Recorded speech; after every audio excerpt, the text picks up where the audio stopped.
എന്താണ് വിവാഹം? വിവാഹം എന്നാൽ എന്ത്? പറഞ്ഞു. പറഞ്ഞു. വിവാഹം എന്നാൽ കല്യാണം. അതാണ്. കേട്ടോ. വിവാഹം എന്നാൽ കല്യാണം. Thank you. നല്ല ഉത്തരവാണ്. ഞാൻ വിചാരിച്ചു ശവസംസ്കാരം. ശരി, പറഞ്ഞു. What is marriage?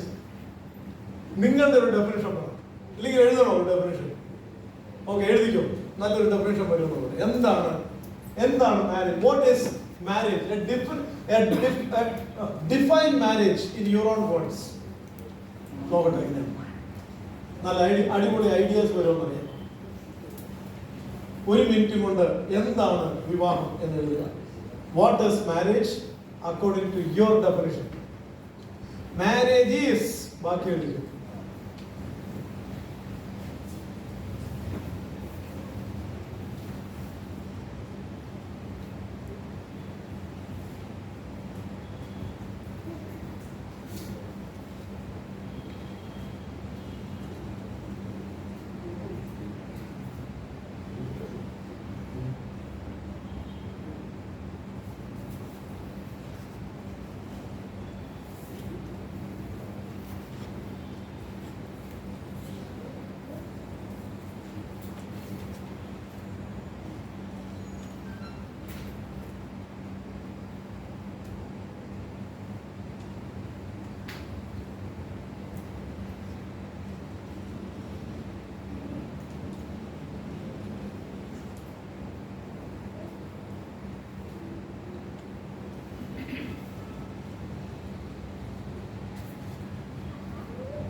കഴിഞ്ഞോ?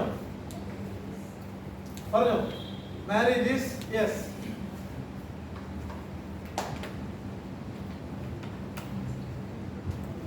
Marriage is an emotional, legal and religious commitment between two individuals. Religious, legal and emotional commitment between two individuals. Wow. Thank you. പറഞ്ഞോ. എല്ലാ ഉത്തരങ്ങളാ. ഇവിടെ റോങ് ആൻഡ് റൈറ്റ് ഒന്നുമില്ല. പറഞ്ഞോ. Marriage is one lady. Marriage is one lady and one man. Come to an agreement. Come to an agreement Of living together. of living together. There in their life and witnessed by public. Wow.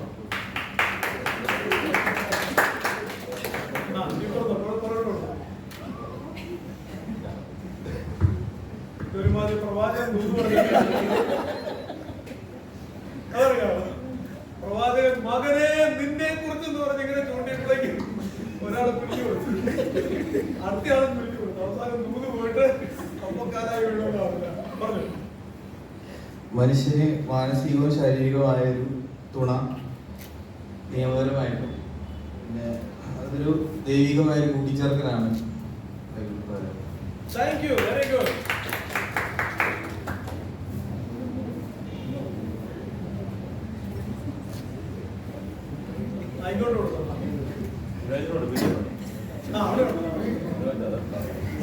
കുറച്ച് funny ആയിട്ടാണ്. Marriage is making two opposite poles, അതായത് കാന്തത്തിന്റെ രണ്ട് opposite Paul attract ചെയ്ത് മുമ്പോട്ട് കൊണ്ടുപോകുന്ന പോലെയാണ്. നെഗറ്റീവും പോസിറ്റീവും കൂടെ ചേർന്ന് പോകുന്നു. ഒരിക്കലും നടക്കാത്ത ഓക്കെ, അത് പേടിക്കും.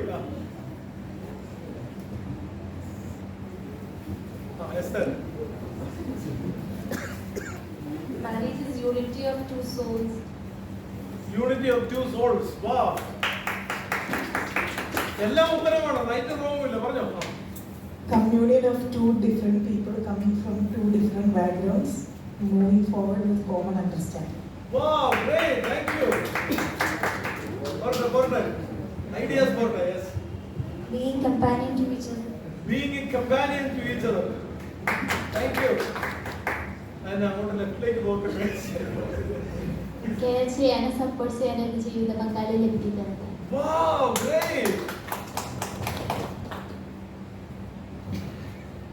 ദൈവം പറഞ്ഞ വ്യവസ്ഥയ്ക്കനുസരിച്ച് ദുർനടപ്പ് നിമിത്തം പാപം ഉണ്ടാകാതിരുപ്പാൻ ആണും പെണ്ണും യോജിക്കുന്നതാണല്ലോ. അത് ബൈബിളിലെ ഒരു വാക്യമാണ്. അതെ, correct. That's a biblical understanding. Thank you.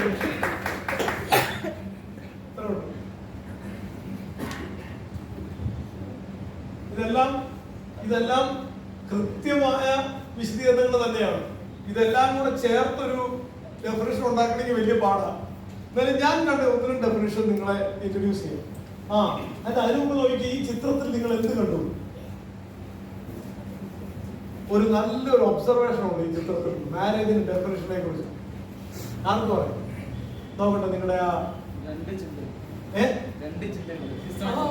Exactly. C, ഒരാളുടെ ചിന്തയുടെ കളറല്ല അടുത്തയാളുടെ സ്വപ്നങ്ങളുടെ കളർ.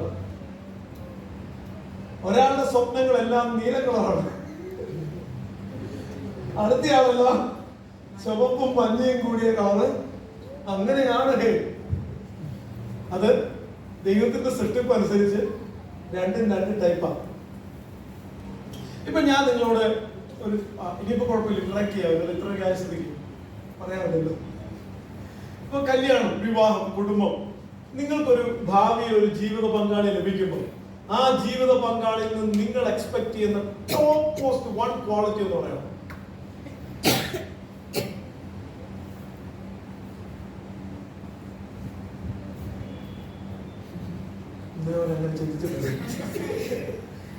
Understanding, very good. വേറൊന്നും പറയൂ. കെയറിങ് ഉണ്ടോ? പറ. വേറെ? God fearing. വണ്ടർഫുൾ. അതാണ് ഈ പുരുഷന്മാരുടെ പ്രതീക്ഷയില്ല. ആര് കിട്ടിയാലും ഉണ്ട് അല്ലേ? അതാണ് നമുക്ക് പ്രത്യേകിച്ച്. ഓക്കെ,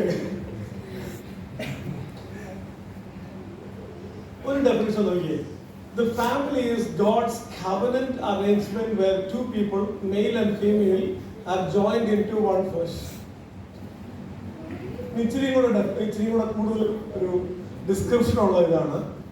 ഇതെനിക്ക് വളരെ ഇഷ്ടപ്പെട്ടു. ഇങ്ങനെ ഒരു definition: marriage is a fusion of two different personalities whose purpose is to achieve mutual development in maturity and happiness and to continue God's plan for humanity in this world. ഇതൊരു interesting definition ആണ്. ഇതിനകത്ത് കുറെ ആശയങ്ങൾ കൊടുത്തിട്ടുണ്ട്. കുറച്ച് കാര്യങ്ങളൊക്കെ ഞാൻ underline ചെയ്തിട്ടുണ്ട്. അതിൽ ഒരു കാര്യം നോക്കുമ്പോൾ marriage is A fusion of two different personalities. അതിന്റെ കാര്യം എന്താണെന്ന് വെച്ച് കഴിഞ്ഞാൽ, ഇപ്പോൾ ഒരാള് 28 വയസ്സുള്ള ഒരു ചെറുക്കൻ ഒരു 25 വയസ്സുള്ള ഒരു പെൺകുട്ടിയെ കല്യാണം കഴിക്കുന്നു എന്ന് വിചാരിക്കും. 25 ടു ഏർലി ആണോ? അല്ല, അല്ലേ? ഏത് പ്രായത്തിലാ നിങ്ങളുടെ ഒരു പ്രതീക്ഷ? ഏകദേശം ഏത് പ്രായത്തിൽ കിട്ടും? 30, 27. 3 വയസ്സ് പെട്ടെന്ന് കുറച്ച് കളഞ്ഞു. നിങ്ങളുടെ അഭിപ്രായ പ്രകാരം ഏകദേശം ഒരു കല്യാണ പ്രായം എന്ന് പറഞ്ഞാൽ 24, 25 അല്ലേ? നിയമപ്രകാരം പെൺകുട്ടികൾക്ക് എത്ര അല്ലെ? 18. ആൺകുട്ടികൾക്കോ? അതെന്താ അങ്ങനെ? ഞാൻ പലപ്പോഴും ചിന്തിക്കാറുണ്ട്. ഗവൺമെന്റിന് പോലും ആൺകുട്ടികൾ 18 മെച്ചുവേർഡ് ആവത്തില്ല എന്ന് തോന്നുന്നു. അപ്പൊ എന്തായാലും കൊള്ളാം. ഒരു 28, 27 ഒക്കെ ആണെന്ന് വിചാരിച്ചു. പെൺകുട്ടികൾ 24, 25. നിങ്ങൾ ആലോചിച്ച് നോക്കിയേ, ഈ 27, 28 വർഷം ഈ ചെറുക്കം വളർന്ന പശ്ചാത്തലത്തിലല്ലല്ലോ ആ പെൺകുട്ടി വളരുന്നത്. നമ്മുടെ സ്വഭാവങ്ങൾ തീരുമാനിക്കുന്നത് നമുക്ക് കിട്ടിയ പാരന്റിങ് കൂടിയാണ്. ചില പാരന്റ്സ് ഭയങ്കര പിള്ളേരെ വളർത്തുന്നത് പറഞ്ഞാൽ അവരുടെ തോന്നിയവാസത്തിന് വളർന്ന പാരന്റ്സ് ഉണ്ട്. പല ടൈപ്പ് പാരന്റിങ് ഒന്നും നിങ്ങൾ കേട്ടിട്ടുണ്ടല്ലോ. ഒരു പാരന്റിങ്ങിന്റെ പേരാണ് പെർമിസീവ് പാരന്റിങ്. പെർമിസീവ് പാരന്റിങ് എന്ന് പറഞ്ഞാൽ പിള്ളേരില്ലേ, കുട്ടികളല്ലേ, ആയിക്കോട്ടെ, അതാണ് പെർമിഷൻ. എല്ലാത്തിനും പെർമിഷൻ. പെർമിസീവ് പാരന്റിങ്ങിന്റെ പ്രശ്നം എന്താണെന്ന് വെച്ച് കഴിഞ്ഞാൽ ഈ കുട്ടികൾ റെസ്പോൺസിബിൾ ആകാൻ വലിയ പാടാണ്. കാരണം അവിടെ ഡിസിപ്ലിൻ കുറഞ്ഞു പോകും. ചില പ്രത്യേക സിറ്റുവേഷനിൽ ഇത് ഇച്ചിരി കൂടെ വേഴ്സ് ആകാം. സിറ്റുവേഷൻ നമ്പർ 1, ആറ്റുനോറ്റ് കാത്തിരിക്കുകയായിരുന്നു ഒരു ചെറുക്കൻ ഉണ്ടാകാൻ. ആദ്യത്തത് പെൺകൊച്ച്, രണ്ടാമത്തത് പെൺകൊച്ച്, മൂന്നാമത്തത് ആൺകൊച്ചാകണേ, അതും പെൺകൊച്ച്. എന്നാ പിന്നെ ഒന്നും കൂടെ നാലാമത്തത് ആൺകൊച്ച്. ആൺകൊച്ചിനെ കിട്ടി, ആൺകൊച്ചിനെ കിട്ടി. അപ്പൊ ഇവരെ എല്ലാരും കൂടെ കൂടി ആൺകൊച്ചിനെ സ്നേഹിച്ച് സ്നേഹിച്ച് സ്നേഹിച്ച് വഷളായിരുന്നു. ചിലപ്പോ, എപ്പോഴും അല്ല, ചിലപ്പോ ഒരു സിറ്റുവേഷൻ. അതെന്താ ഈ ആൺകൊച്ചുങ്ങൾക്ക് ഇത്ര പ്രത്യേകത നമ്മൾ ചിലപ്പോൾ വിചാരിക്കും. ഞാനൊരു ബിബ്ലിക്കൽ എക്സാമ്പിൾ പറയാം. നമ്മുടെ ദാവീദിനെ നിങ്ങൾക്ക് പരിചയം. ദാവീദ് നല്ല സങ്കീർത്തനം എഴുതുന്നയാള്, തികഞ്ഞ ആത്മീകൻ, ബെസ്റ്റാണ് പുള്ളിയുടെ കാര്യങ്ങളൊക്കെ. പക്ഷെ ഒരു ദിവസം ഇങ്ങനെ ഒന്നും അല്ലാത്ത ഒരു ദാവീദിനെ നമുക്ക് കാണാൻ പറ്റുന്നുണ്ട്. 1 സാമുവൽ 25 ദാവീദ് പറഞ്ഞാ എല്ലാവരും വേണം, എടുക്കണം, വാളെടുക്കണം. ഇന്ന് നമ്മൾ ചെന്നിട്ട് അവനെ കുടുംബത്തെ എല്ലാത്തിനും വെട്ടിക്കൊല്ലുന്നു. ആരെ? നാബാൽ. എന്താ കാരണം? നാബാല് പറഞ്ഞു ദാവീദ് അവൻ ആര്? ഈ കാലത്ത് യജമാനന്മാരുടെ വീട്ടിൽ നിന്ന് ഒളിച്ചോടുന്ന അടിമകളെ ഇഷ്ടം പോലെ ഞാൻ കണ്ടിട്ടുണ്ട്. എവിടെ നിന്നറിയാത്തവരൊക്കെ ഞാൻ എന്റെ ദാസന്മാർക്ക് ഉണ്ടാക്കി അപ്പം എടുത്തു കൊടുക്കും. ഇത് ഇവര് പറഞ്ഞു. ദാവീദ് പറഞ്ഞു. ദാവീദ് ആകെ അങ്ങ് ദേഷ്യപ്പെട്ടു. കൊല്ലട എല്ലാത്തിനെയും. അന്ന് പുള്ളി എന്ന് എല്ലാത്തിനെയും കൊന്നിരുന്നെങ്കിൽ അതോടെ സംഭവം തീർന്നു. ചരിത്രം മാറിപ്പോയാണ്. പക്ഷെ അവിടെ ഒരു ലേഡിയുണ്ട്, പേര് വിവേകമുള്ള സ്ത്രീ എന്ന് വിളിക്കപ്പെട്ട ഒരു ലേഡിയുണ്ട്, അബീഗേൽ. അബീഗേൽ ദാവീദിന് ഒരു ട്രീറ്റ്മെന്റ് കൊടുത്തു. ആ ട്രീറ്റ്മെന്റ് എന്തായിരുന്നു അറിയോ? അബീഗേൽ ഇങ്ങോട്ട് വന്നേച്ച് ദാവീദിനെ ദൂരത്തു നിന്ന് ദാവീദിനെ കണ്ടതേ, ദാവീദ് വലിയ കുതിരപ്പുറത്ത് ഇങ്ങനെ വരികയാണ്. ദാവീദിനെ കണ്ടതേ അബീഗേല് യജമാനെ ഒരൊറ്റ വിളിയാണ്. യജമാൻ ഒന്നും കൂടെ വിളിച്ചു, യജമാനെ. നിങ്ങൾ ആ പിന്നീട് ആ വേദഭാവം വായിച്ചോ. ഇത് കേട്ടതേ പുള്ളി പകുതി ഓക്കെ.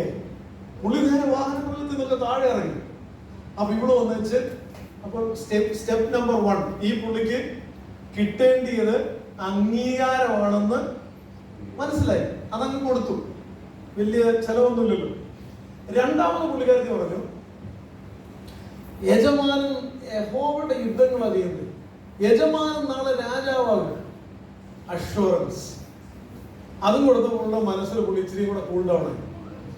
ഇതിനും പുള്ളി ശരിയായില്ലെങ്കിൽ അടുത്തത് പിടിച്ചോ. ഇവള് പറയാ, യജമാനോട് എതിർക്കുന്ന ശത്രുക്കളെ ദൈവം ഇങ്ങനെ കല്ലെടുത്ത് കവിണയുടെ അറ്റത്ത് വെച്ച് ഇങ്ങനെ എറിഞ്ഞു കളയട്ടെ. അതിനങ്ങനെ പറഞ്ഞു. എന്തിനായിരിക്കും പുള്ളിയെ അന്ന് ഗോലിയാത്തിന്റെ മുമ്പിൽ നിന്നില്ലേ, കവിണ കല്ല് എറിഞ്ഞ് ഇതെല്ലാം ഓർപ്പിച്ചതാണ്. അതാണ് വിവേകം എന്ന് വെച്ചാൽ ഈ പുള്ളിയുടെ സൈക്കോളജി അറിഞ്ഞുള്ള ഒരു അറ്റാക്ക് ആയിരുന്നു പുള്ളിക്കാർക്ക് ചെയ്ത്. പുരുഷന്മാരുടെ സൈക്കോളജി ഇത്തിരി ഡിഫറെന്റ് ആണ്. അതാ ഞാൻ പറഞ്ഞത്. ഒരു വീട്ടിൽ ഒരു ആൺകൊച്ച് ജനിക്കുമ്പോഴേക്ക് നാട്ടുകാർക്കെല്ലാം കൂടെ എന്താണോ ആവോ, ആൺകൊച്ചാണോ, ഓഹോ, ആൺകൊച്ചിനൊന്നും മനസ്സിലായില്ല. കുഞ്ഞു വെച്ചാൽ ഇച്ചിരി കൂടെ ഇവ വളർന്നു വന്നിട്ട് ഒരു സിവനിരുന്ന് കുത്തിയിരുന്ന് കരയാ കീ കീ കീ എന്ന് പറഞ്ഞ് കരഞ്ഞപ്പോ ഒരാൾ പറഞ്ഞു, ഇങ്ങനെ ആമ്പിള്ളേ കരയോ? ആണല്ലോ, ആമ്പിള്ളേ കരയാൻ പാടില്ല. ഞാൻ ആണായതുകൊണ്ട് ഞാൻ മഹാസംഭവമാണെന്ന് കിട്ടിയൊരു മെസ്സേജാ. കുറച്ചുകൊണ്ട് കഴിയുമ്പോൾ വേറൊരാൾ വന്ന്, നിങ്ങൾക്ക് എന്നാ വേണം, 2 ആൺപിള്ളേരല്ലേ? അപ്പോൾ ഈ പിള്ളേരെ ആൺപിള്ളേരായതുകൊണ്ട് സംഭവം ഒരു മഹാസംഭവമാണ് നമ്മള്. അപ്പൊ ഇവരെ സമൂഹം മുഴുവൻ ഒരു മഹാസംഭവമാണെന്ന് പറഞ്ഞാണ് കൊണ്ടുവരുന്നത്. കല്യാണം കഴിഞ്ഞ ഭാര്യയ്ക്ക് അറിയുള്ളൂ ഇത് മഹാസംഭവം. അതാ ഞാൻ പറഞ്ഞേ, 2 ഡിഫറെന്റ് പേഴ്സണാലിറ്റീസ് ആണ്. അപ്പൊ ഇത് മനസ്സിലായാല് ആ രീതിയിൽ ട്രീറ്റ് ചെയ്യാൻ പറ്റും. ഇതാണ് സ്വിച്ച്, കുടുംബജീവിതത്തിലെ സ്വിച്ചാണ്. അതായത് ഈ തിളച്ചും മറിഞ്ഞ് ഇങ്ങോട്ട് വരുന്ന പാർട്ടിയെ വരച്ച വരയിൽ നിർത്തുന്ന സ്വിച്ചാണ് പുള്ളിക്കാരത്തി. അപ്പൊ മനസ്സിലായില്ലേ? എക്സ്പെക്ടേഷൻ. ഭർത്താക്കന്മാർക്ക് പൊതുവേ ഉള്ള എക്സ്പെക്ടേഷൻ എനിക്ക് ഇച്ചിരി വിലയൊക്കെ കിട്ടിയാൽ കൊള്ളാം. അതിന് ഞാൻ ഫാമിലി സെമിനാറിലൊക്കെ പറയും ഭാര്യമാരോട്, നമുക്ക് ചിലവൊന്നുമില്ലല്ലോ, നമുക്ക് പറഞ്ഞേക്കണം. അച്ഛൻ ആ ഒരു കാര്യം സംസാരിച്ചത് കേട്ടപ്പോൾ ഞാൻ ഓർക്കായിരുന്നു, ദാറ്റ്സ് വെരി ഗുഡ്. പറഞ്ഞു വരും. ഒട്ടുമിക്ക ഭർത്താക്കന്മാരും അതിലങ്ങ് ഓക്കെ ആകും. പിന്നെ ചിലരുണ്ട് ഓക്കെ ആകത്തില്ല. അപ്പൊ അവർക്ക് ചിലപ്പോൾ വേണ്ടി വരുന്നതല്ലായിരിക്കും, വേറെ ഏതെങ്കിലും ട്രീറ്റ്മെന്റ് ആയിരിക്കും. ചില ലവ് ലാംഗ്വേജസ് ഉണ്ട്. അതിൽ ഒരു ലാംഗ്വേജാണ് ഞാനീ പറഞ്ഞത്, അഭിനന്ദിക്കുക. ഇപ്പം ഭാര്യയെ ഒരു ഭർത്താവ് ഒരു ദിവസം പറഞ്ഞു, ഓ സുന്ദരിയായിരിക്കുന്നു കേട്ടോ, ഈ ഡ്രസ്സ് വെരി ഗുഡ് എന്ന് പറഞ്ഞപ്പോഴേക്കും ഭാര്യ അങ്ങോട്ട് 2 അടി പൊക്കം കൂടിയെങ്കിൽ ഭർത്താവിന് മനസ്സിലായി ഇതാണ് അവളുടെ സ്നേഹത്തിന്റെ ഭാഷ. ആ ഭാഷയെ തന്നെ കൊടുത്തേക്കുന്ന സ്നേഹം, എന്നാലേ റിസീവ് ചെയ്തു. ചില നമ്മൾ എന്ന് പറയാ, ഭാര്യയോട് ഭർത്താവ് എന്ന് പറയാം, ഭയങ്കര സുന്ദരിയായിട്ടുണ്ട്. ഭാര്യ ചിലപ്പോൾ തിരിച്ചു പറയും, എന്നാ നേടാനാ ഈ സുൽപ്പീര്. അപ്പൊ നമുക്കെന്ത് മനസ്സിലായി? ഇതല്ല സ്നേഹത്തിന്റെ ഭാഷ, പൊക്കം കൂടുന്നില്ലല്ലോ. വേറെ ചിലരുടെ സ്നേഹത്തിന്റെ ഭാഷ ഇതൊന്നുമല്ല. നമ്മൾ ആ ഇവിടെ അവിടെ കടയിലും കണ്ടു ചെന്നിട്ട് തിരിച്ചു വരുന്ന വഴിക്ക് വീട്ടിലേക്ക് വന്ന് ഭാര്യ ഇങ്ങനെ നിൽക്കുന്ന സമയത്ത് ഭർത്താവ് എന്ന് പറഞ്ഞു, സർപ്രൈസ്, കണ്ണടയ്ക്കൂ. കണ്ണടച്ചു. ഇനി കണ്ണു തുറന്നു. അപ്പൊ പാക്കറ്റൊക്കെ തുറന്ന് നോക്കിയപ്പോ എന്നാ 3500 രൂപ കൊടുത്ത് ചുരിദാറിന്റെ തുണിയാണ് ഈ മേടിച്ചോണ്ട് കൊടുത്തേക്കുന്നത്. ഇത് കിട്ടിയ ഭാര്യ, എനിക്ക് മേടിച്ചതാണോ? അച്ഛാച്ചന് അല്ലേലും എനിക്കറിയാം എന്നോട് സ്നേഹമുള്ള എന്നൊക്കെ പറഞ്ഞു കഴിഞ്ഞാൽ നമുക്ക് മനസ്സിലായി ഇതാണ് സ്നേഹത്തിന്റെ ഭാഷ. ഇടയ്ക്കിടയ്ക്കൊക്കെ ഈ ഭാഷ. പക്ഷെ അതിന് പകരം ആള് പറയുകയാണ്, ഇതെനിക്ക് മേടിച്ചാണ്, ഇത് എന്റെ കളറായിരുന്നു. ഇത് ഞാൻ ഒരു കാര്യം പറഞ്ഞേ, ഇനി എന്നെ കൂടാതെ തുണി മേടിക്കാൻ പോയത്, ഓ റിഡക്ഷൻ വല്ലതും കിട്ടിയതായിരിക്കും, 200 രൂപയായോ? അപ്പൊ നമുക്ക് മനസ്സിലായി ഇതല്ല സ്നേഹത്തിന്റെ ഭാഷ. പുരുഷന്മാർക്ക് സ്ത്രീകൾക്ക് നമ്മളുടെ ഏറ്റവും വലിയ വ്യത്യാസം ഈ കളറാണ്. ഇവരോട് ചോദിച്ചു നോക്കി, മജന്ത എന്ന് പറഞ്ഞാൽ എന്നറിയാം? പർപ്പിൾ അറിയാമോ? അറിയാമോ? ചുവപ്പ്, വെള്ള, നീല, പച്ച. ബാക്കി അത് ഒരു പ്രത്യേകതയാണ്. ഇനിയിപ്പോ വീട്ടിലൊരു സാധനം കാണാതെ പോയെന്ന് വെച്ചു, ഒരു സാധനം കാണാതെ പോയി, ഭർത്താവ് തപ്പിയാൽ വലിയ ബുദ്ധിമുട്ടാണ്, കിട്ടത്തില്ല. കാരണം അവരുടെ വിഷൻ അവർക്ക് ഇത്രയും കാണുന്നുള്ളൂ, പക്ഷെ ഭാര്യമാർക്ക് ഇത്രയും കാണുന്നു. അവര് നോക്കിയാൽ പെട്ടെന്ന് കിട്ടുമത്. അപ്പൊ അതൊരു ഒത്തിരി വ്യത്യാസതകൾ ദൈവം വെച്ചിട്ടുണ്ട്. അപ്പോൾ ഈ ഡിഫറൻസ് അറിയാവുന്നത് കൊണ്ടാണ് അത് വിവേകമുള്ള ഭാര്യ. അതുപോലെ വേറൊരു എക്സാമ്പിൾ ഉണ്ട്. വേറെ ദിവസത്തിൽ ഒരു ഭാര്യ ഭയങ്കര കരച്ചിൽ, ഉടുക്കാലത്ത് കരഞ്ഞ് പട്ടിണി കിടക്കുമായിരുന്നു. ആരായിരുന്നു? ഹന്ന. കരഞ്ഞ് പട്ടിണി കിടക്കും. അങ്ങനെയാണ് ലേഡീസ്. എല്ലാവരും അങ്ങനെയാണെന്ന് ഞാൻ പറഞ്ഞില്ല, ജനറലി സ്പീക്കിംഗ്. അവരൊരു വിഷയത്തിലായാൽ അവർക്കത് പറഞ്ഞ് കരഞ്ഞൊക്കെ വേണം അത് ഇത് പുറത്ത് കിടക്കും. നിന്ന് നിപ്പിൽ വർത്താനം പറഞ്ഞുകൊണ്ടിരിക്കുന്നു, കുടുകുടുകൂടാന്ന് ഒഴുകുന്നതാണ് കണ്ണിക്കൂടെ. അപ്പൊ ഇത് കാണുന്ന ചില ഭർത്താക്കന്മാര് നമ്മുടെ എൽക്കാനയെ പോലെ, അതാണ് റൈറ്റ് റെസ്പോൺസ്. പക്ഷെ എല്ലാവർക്കും അത് അറിയത്തില്ല.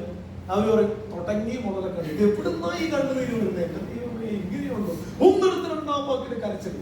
അങ്ങനെയല്ല, that's not right response. Right response ആണ് എൽക്കാന കൊടുത്ത റെസ്പോൺസ്. അവര് എക്സ്പെക്ടേഷൻ പറഞ്ഞ കൂട്ടത്തിൽ നിങ്ങൾ ശ്രദ്ധിച്ചാലും അറിയത്തില്ല, പലരും പറഞ്ഞ എക്സ്പെക്ടേഷൻ, നിങ്ങൾക്ക് എക്സ്പെക്ടേഷൻ ഒന്നും ഇല്ലെന്ന് വിചാരിച്ച അങ്ങനെയല്ലല്ലോ. അവര് പറഞ്ഞത് നിങ്ങൾ ശ്രദ്ധിച്ചിട്ടുണ്ടാവും, കെയറിങ്. പലരും പറഞ്ഞതിൽ ആവർത്തിച്ച് പറഞ്ഞൊരു വേർഡാണ്, ഭാര്യമാർ പ്രതീക്ഷിക്കുന്ന ടോപ്പ് എക്സ്പെക്ടേഷൻ ആണ് കെയറിങ്. കെയറിങ് ആണ് എൽക്കാന കൊടുത്തത്. എൽക്കാന കൊടുത്ത കെയറിങ്ങിനെ എനിക്ക് ഇങ്ങനെ ഭാവന കാണാൻ പറ്റും. ചുമ്മാ ദൂരെ നിന്നുകൊണ്ട് ഇങ്ങനെയൊന്നും അയക്കുന്നില്ല പറഞ്ഞത്, കെട്ടിപ്പിടിച്ചോണ്ടായിരിക്കും ഞാൻ പറഞ്ഞത്. എന്തിനാ കരയും, എന്തിനാ പ്രശ്നം, ഞാനില്ലേ നിനക്ക്, അത് മതിയല്ലോ.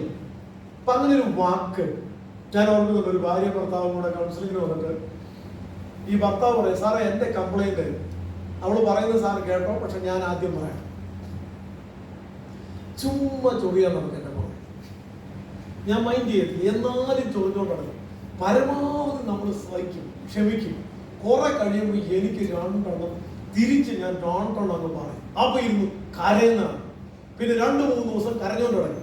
പിന്നെ പതുക്കെ പതുക്കെ ഒന്ന് ശരിയായി. ഒരു 3-4 ആഴ്ച കഴിയുമ്പോഴേക്കും ചൊറിയാൻ തുടങ്ങും. കുറെ നമ്മൾ സഹിക്കും, പിന്നെ ഇത് തന്നെ സഹിക്കണം. സാർ ഒന്ന് പറഞ്ഞ് നന്നാക്കി ഇതിന്. അപ്പൊ ഞാൻ പുള്ളിക്കാരത്തോട് ചോദിച്ചു, എന്തിനാണ് ഈ ചൊറിയാൻ പോകുന്നത്? പുള്ളിക്കാരൻ ചോദിച്ചു, കറക്റ്റാ സാറേ, ഞാൻ ചൊറിയാൻ പോകുന്നത് തന്നെ. അതിന്റെ പുറകിലൊരു ലക്ഷ്യമുണ്ട്. അല്ല സാറ് സ്നേഹം കിട്ടാതെ വളർന്ന ഇയാളാണ് ഞാൻ. പിന്നെ കുറെ സ്റ്റോറിയൊക്കെ പറഞ്ഞു. അപ്പൊ ഞാൻ പറഞ്ഞു, ശരിയാണ്, പക്ഷെ നമ്മളിപ്പോ ഇങ്ങനെ ചൊറിയാൻ നടക്കുന്നത് സ്നേഹം കിട്ടുകയല്ലോ. അപ്പൊ വേറെന്താണ് ഓപ്ഷൻ ഉള്ളത്? എന്തെങ്കിലും ഒരു പരിഹാരം പറയാനുണ്ടോ? പുള്ളിക്കാരൻ പറഞ്ഞു, ഉണ്ട് സാർ, പരിഹാരം ഞാൻ പറയാം. അടുത്ത തവണ ഞാൻ പുള്ളിയെ ചൊറിയാൻ നടക്കുമ്പോൾ, പുള്ളിക്ക് ഇറിറ്റേഷൻ തോന്നുമ്പോൾ, പുള്ളി എന്നോട് തിരിച്ച് 2 വർത്താനം പറയുന്നതിന് പകരം ചുമ്മാ വന്ന് എന്നെ ഒന്ന് കെട്ടിപ്പിടിക്കും. എന്നെ കെട്ടിപ്പിടിച്ചാൽ ഞാൻ അപ്പൊ കരയും. അത് മതി സാർ, ഞാൻ ഓക്കെ ആണ്. Actually I M searching for love. അപ്പൊ ഞാൻ ഭർത്താവിനോട് പറഞ്ഞു, ചിലവുള്ള കാര്യമല്ലല്ലോ ഈ പറഞ്ഞു, ചെയ്തുകൂടെ? സാറേ ചെയ്യാം, പക്ഷെ ചൊറിയുമ്പോ തന്നെ ചെയ്യണം. എന്നാലും ഞാൻ ശ്രമിക്കില്ല. അതായിരുന്നു അവരുടെ താക്കോൽ. അപ്പൊ it's A fusion of 2 different personalities whose purpose is to achieve mutual development in maturity and happiness. കല്യാണം കഴിക്കാൻ നേരത്തെ നമുക്ക് പ്രീവിയസ് എക്സ്പീരിയൻസ് ഒന്നുമില്ലല്ലോ. ഒരു കമ്പനിയിൽ ജോലിക്ക് പോകുമ്പോൾ നിങ്ങൾ ഇന്റർവ്യൂ ബോർഡിനോട് പറയുകയാണ്, 4 കമ്പനിയിൽ വർക്ക് ചെയ്ത് എക്സ്പീരിയൻസ് ഉണ്ട് സാർ, ആ ജോലി നിങ്ങൾക്ക് കിട്ടും. പക്ഷെ പെണ്ണ് കാണാൻ പോകുമ്പോൾ ആ പെണ്ണിനോട് നിങ്ങൾ പറയും, 4 കല്യാണം കഴിച്ച എക്സ്പീരിയൻസ്. ഡിസ്ക്വാളിഫിക്കേഷൻ. അറിയില്ല, ഒരു എക്സ്പീരിയൻസ് ഉണ്ടായിട്ടല്ല ഈ കുടുംബ ജീവിതത്തിലോട്ട് കയറുന്നത്. പിന്നെ എന്നാന്ന് വെച്ചാൽ രണ്ടും കൂടെ അങ്ങ് വളരുകയാണ് ഒരുമിച്ച്. അതിനു വേണ്ടി പ്രത്യേകം ശ്രദ്ധിക്കേണ്ട ഒരു കാര്യമാണ്, 2 പേർക്കും കൂടി ഒരുമിച്ച് സന്തോഷത്തിലേക്കും പക്വതയിലേക്കും വളരണമെങ്കിൽ 2 പേർക്കും മാത്രം ഒരു സ്പേസ് വേണ്ടേ? അത് വളരെ ഇമ്പോർട്ടൻ്റ് ആണ്. എൻ്റെ ഒരു റെക്കമെൻഡേഷൻ, കല്യാണം കഴിക്കുന്നതിന് മുമ്പേ ഉള്ള എൻ്റെ സ്ട്രോങ് റെക്കമെൻഡേഷൻ, കല്യാണം കഴിച്ചു കഴിഞ്ഞാൽ നിങ്ങളുടെ അപ്പനും അമ്മയും കിടപ്പ് രോഗികളാണെങ്കിൽ തീർച്ചയായിട്ടും ഒരാൾ അടുത്ത് വേണം. അതിന് ഞാൻ എക്സെപ്ഷണൽ കേസ് ഉണ്ട്. നിങ്ങളുടെ അപ്പനും അമ്മയ്ക്ക് സാമാന്യ ആരോഗ്യമൊക്കെ ഉണ്ടെങ്കിൽ അവർ ജീവിക്കട്ടുള്ളൂ. നിങ്ങൾ കല്യാണം കഴിച്ചാൽ പതുക്കെ അവിടെ നിന്ന് മാറി നിങ്ങളുടേതായ ഒരു സ്പേസിൽ നിങ്ങൾ ജീവിക്കുക. അതായത് അപ്പന്റെ അമ്മയുടെ കൂടെ തന്നെ കെട്ടിക്കഴിഞ്ഞ് ജീവിക്കണമെന്ന് വിചാരിച്ചാൽ കുഴപ്പമൊന്നുമില്ല, പക്ഷെ ഇച്ചിരി അഡ്ജസ്റ്റ്മെന്റ് ഇഷ്യൂസ് വരും. കാരണം ചില വീടുകളിലൊക്കെ അപ്പനും അമ്മയും എല്ലാം അങ്ങോട്ടും ഇങ്ങോട്ടും എല്ലാം കയറി അഭിപ്രായം പറഞ്ഞു, അഭിപ്രായം പറഞ്ഞു. പിന്നെ ചില ഭർത്താക്കന്മാരുണ്ട്, എന്റെ പൊന്നെ, ഇതിനെ നമ്മൾ വിളിക്കുന്നത് സിംബയോട്ടിക് റിലേഷൻഷിപ്പ് എന്ന്. സിംബയോട്ടിക് റിലേഷൻഷിപ്പ് എന്ന് പറഞ്ഞാല് ചില വീടുകളിലെ ഭാര്യയും ഭർത്താവും തമ്മിൽ ചിലപ്പോൾ വലിയ അടുപ്പമൊന്നും കാണത്തില്ല. അവർ തമ്മിലുള്ള ഫൈറ്റ് ഒന്ന് റിസോൾവ് ചെയ്യാതെ ഇങ്ങനെ ഭയങ്കര ഭാരവും കുറ്റബോധവും ദേഷ്യവും വിദ്വേഷവും ഇങ്ങനെ ഇരിക്കുന്ന സമയത്താണ് ഈ അമ്മയ്ക്ക് ഒരു ആൺകുട്ടി ജനിച്ചത്. ഈ അമ്മ എന്ത് ചെയ്യുന്നറിയോ? ഭർത്താവിനോടുള്ള ബോണ്ടിങ് ഓൾറെഡി പോയി. അപ്പൊ ഈ കൊച്ചിനോടുള്ള അമ്മാമകൻ ബോണ്ടിങ്ങിനേക്കാളും ഭയങ്കര തിക്കായിട്ടുള്ള ബോണ്ടിങ് അങ്ങോട്ടുണ്ടാകും. മകന്റെ കണ്ണ് നിറഞ്ഞാൽ അമ്മയുടെ കണ്ണ് നിറയും, അമ്മയുടെ കണ്ണ് നിറഞ്ഞാൽ മകന്റെ കണ്ണ് നിറയും. അതായത് ഈ കൊച്ച് അമ്മയുടെ വയറ്റിലായിരുന്ന സമയത്ത് ഈ കൊച്ചിന് വേണ്ടി ന്യൂട്രീഷൻ, ഓക്സിജൻ എല്ലാം കിട്ടിയത് ഒരു ലൈൻ വഴിയാണ്. ആ ലൈനിന്റെ പേരാണ് അംബിലിക്കൽ കോഡ്. ഒരു കോഡ് വഴിയാണ് കിട്ടിയത്. ജനിച്ചു കഴിഞ്ഞാൽ ആദ്യം ഡോക്ടർമാർ ചെയ്യുന്നത് നിഷ്കരണം ആ കോഡ് അങ്ങോട്ട് കട്ട് ചെയ്ത് കളയും. ഈ കോഡ് കട്ട് ചെയ്ത് കളഞ്ഞാൽ പിന്നെ ഈ കൊച്ചൊരു ഇൻഡിപെൻഡന്റ് ബീയിങ് ആയി. പക്ഷെ പല അമ്മമാരും മനസ്സിൽ നിന്ന് കട്ട് ചെയ്തില്ല. എന്ത് പറ്റുമെന്ന് വെച്ചാൽ ഈ ചെറുക്കന് പ്രായം 38, ഇപ്പോഴും മമ്മി. അങ്ങനെ ചില മമ്മാക്കുട്ടന്മാരുണ്ട്. അവര് വലിയ പാടാ. അവര് കല്യാണം കഴിച്ചു കഴിഞ്ഞാണല്ലോ ആ പെൺകൊച്ചിന് ദുരിതം എന്ന് പറഞ്ഞാൽ മതി. കാരണം ഇവന്റെ കാര്യങ്ങൾ മുഴുവൻ തീരുമാനിക്കുന്നവന്റെ അമ്മയാണ്. എന്തിനു വേദന മമ്മി മമ്മി. അപ്പൊ ഈ പെൺകൊച്ചിപ്പുറത്ത് മമ്മി അത് പാടില്ല. അത് പാടില്ല ഞാൻ പറയുമ്പം ഇതിന് വേറൊരു പദം കൂടെ ഞാൻ ഇൻട്രൊഡ്യൂസ് ചെയ്യാം. ആ പദത്തിന്റെ പേരാണ് ട്രയാങ്കുലേഷൻ. അത് നേരെ തിരിച്ചു പോകാം കേട്ടോ. ട്രയാങ്കുലേഷൻ എന്ന് പറഞ്ഞാൽ ഞാനതിന് ഇല്ലസ്ട്രേറ്റ് ചെയ്യാം. ഭാര്യയും ഭർത്താവും കൂടെ ജീവിതം തുടങ്ങി. അപ്പൻ്റെ അമ്മയുടെ കൂട്ടത്തിലൊന്നുമല്ല ജീവിക്കുന്നത്. അവർ സെപ്പറേറ്റ് ആയിട്ടൊരു ജീവിതം തുടങ്ങി. അപ്പോൾ പ്രശ്നമുള്ളതെന്നു വെച്ചാൽ ഈ ഭാര്യ അങ്ങനെ കുക്കിംഗ് ക്ലാസ് ഒന്നും എടുത്തിട്ടൊന്നും അല്ലല്ലോ കെട്ടുന്നത്. എല്ലാവരും ഒന്നും കുക്കിങ്ങിൽ പ്രാവീണ്യമുള്ളവരൊന്നും അല്ല. നമ്മൾ എക്സ്പെരിമെന്റ് ചെയ്യണം. കല്യാണം കഴിയുമ്പോഴാണ് കുക്കിംഗ് ആരംഭിക്കുന്നത്. അതുവരെ മമ്മിയാണ് കുക്ക് ചെയ്യുന്നത്. അപ്പൊ കല്യാണം കഴിഞ്ഞ് കഴിയുമ്പോൾ യൂട്യൂബിൽ നോക്കി പഠിച്ചത് കേട്ടും ഒക്കെ ട്രൈ ചെയ്യണം. അപ്പൊ ഇവിടെ ഉപ്പുമാവ് ഉണ്ടാക്കി, പക്ഷെ അതിൽ ഉപ്പിടാൻ മറന്നു. അങ്ങനെ കുക്കിങ്ങിന് പരിചയമില്ലാത്ത ഭാര്യമാർക്ക് ദൈവം കൊടുക്കുന്ന ഭർത്താക്കന്മാര് ടേസ്റ്റ് ബഡ്സ് 25 കൂടുതലുള്ള ഭർത്താക്കന്മാര്. ഭയങ്കര ദൈവം അങ്ങനെ യോജിപ്പിക്കത്തുള്ളൂ. പൊതുവെ ചില ഭാര്യമാരുടെ സ്വഭാവം എന്ന് പറഞ്ഞു കഴിഞ്ഞാൽ അടുക്കിഞ്ചിട്ട് എല്ലാത്തിനും അതിൻ്റെതായ സ്ഥാനം വേണം. മൊബൈൽ ഫോൺ ഇവിടെ വെക്കാവുള്ളൂ, അലക്കാനുള്ള തുണി അതൊരു ബാസ്കറ്റ് ഉണ്ട് അതിലേ ഇടാവുള്ളൂ. ഇങ്ങനെ ഭയങ്കര അടുക്കും ചിട്ടയും ഒബ്സഷനും ഉള്ള ഭാര്യയ്ക്ക് ദൈവം ഒരു ഭർത്താവിനെ കൊടുക്കും. ഇങ്ങോട്ട് വരുന്നേ കാണാം ഷർട്ട് താണ്ട് അപ്പുറത്ത്, ബനിയൻ താണ്ട് കട്ടക്കീഴ്. ദൈവമേ എന്തിനാണോ ഇങ്ങനെ ഉള്ളതിന് എനിക്ക് തന്നതെന്ന് ചോദിക്കരുത്. ദൈവത്തിന്റെ പദ്ധതി എന്താണെന്നറിയാമോ? ഇവിടെ ഒരാൾക്ക് ഒരു സ്വഭാവം കുറഞ്ഞു പോയി, അപ്പൊ അടുത്തയാൾക്ക് ആ സ്വഭാവം ഇച്ചിരി കൂടുതൽ കൊടുത്തു. അപ്പോഴല്ലേ കോംപ്ലിമെന്റ് ചെയ്യാൻ പറ്റുള്ളൂ, പരസ്പര പൂരകങ്ങളാകാൻ പറ്റുള്ളൂ. ചില ഭർത്താക്കന്മാർക്ക് ഒരു സ്വഭാവമുണ്ട്. 10 മണിക്കാണ് ആരാധന നടക്കുന്നത്, ഒരു 9:40 ചർച്ചിൽ ചെന്നിരിക്കണം. 9:40 ചർച്ചയിൽ ചെല്ലണമെങ്കിൽ 9 അടിക്കുമ്പോൾ വീട്ടിൽ നിന്ന് ഇറങ്ങണം. അങ്ങനെയുള്ള ഭർത്താവിന് ദൈവം ഒരു ഭാര്യയെ കൊടുക്കും. 9 അടിക്കുമ്പോൾ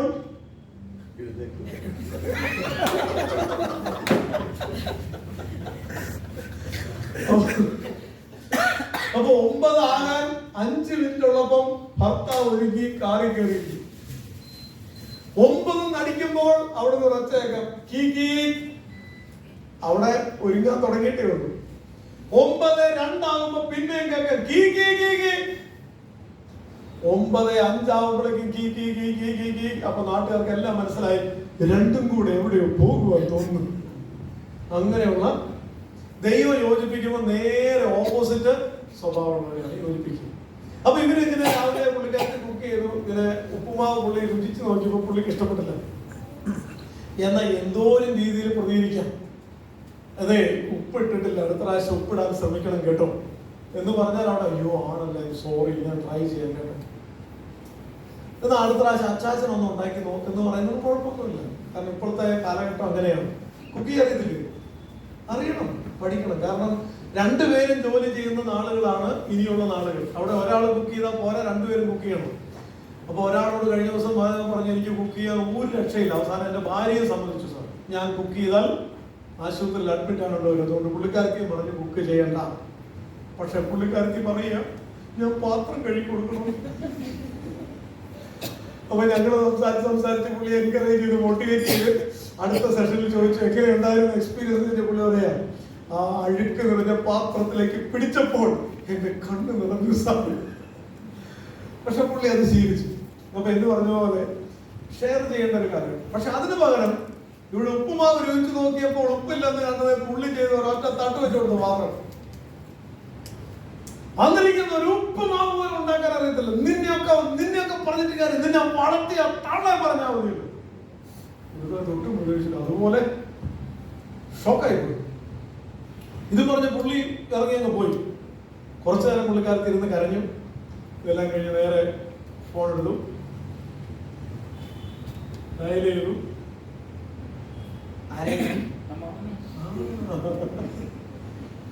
അവിടുന്ന് ഫോൺ എടുത്തത് മമ്മി എന്ന് പറയാല്ല ഒറ്റ കരച്ചിലായിരുന്നു. മമ്മി ചോദിച്ചു എന്നാ പറ്റി മക്കളെ? എന്റെ മമ്മി നമ്മൾ വിചാരിച്ച പോലൊന്നും അല്ല മമ്മി, എന്നോട് ഇങ്ങനെയൊക്കെ പറഞ്ഞു മമ്മി. എന്നെ പറഞ്ഞാ പോട്ടെ, മമ്മി അവരെ വീട്ടിലിരിക്കുന്നു, മമ്മി അവരെ പറഞ്ഞു മമ്മി.